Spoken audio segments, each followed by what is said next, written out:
পৃথিবীর ইতিহাসে এমন একজন মানুষ ছিলেন যার হুকুমে চলত আকাশ বাতাস এবং যার হুকুমে ভয়ঙ্কর জিন জাতীয় কাজ করত। ক্ষুদ্র পিপীলিকা থেকে আরম্ভ করে সে পাখির ওপর পর্যন্ত হুকুম চালাতে পারত। হলেন আল্লাহর প্রিয় নবী হযরত সুলাইমান আলাইহিসসালাম।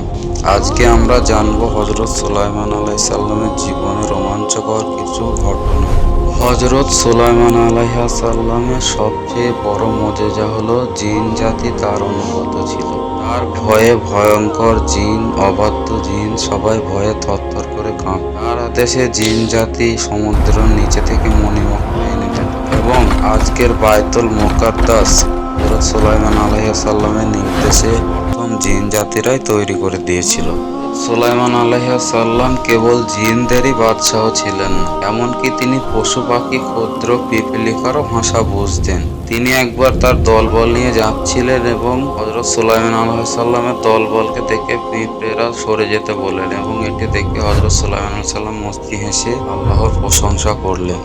কিন্তু হযরত সুলাইমান আলাইহিসসালামের মৃত্যু ছিল আরো রহস্যময়।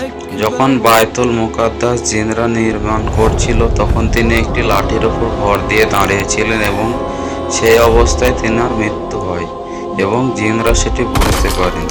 ওই পোকাতে তার সেই লাঠি ভয় করতে করতে একসময় নিচে পড়ে যায়। তখন জিনরা টের পায় যে সুলাইমান আলাইহিসসালাম মৃত্যুবরণ করেছেন।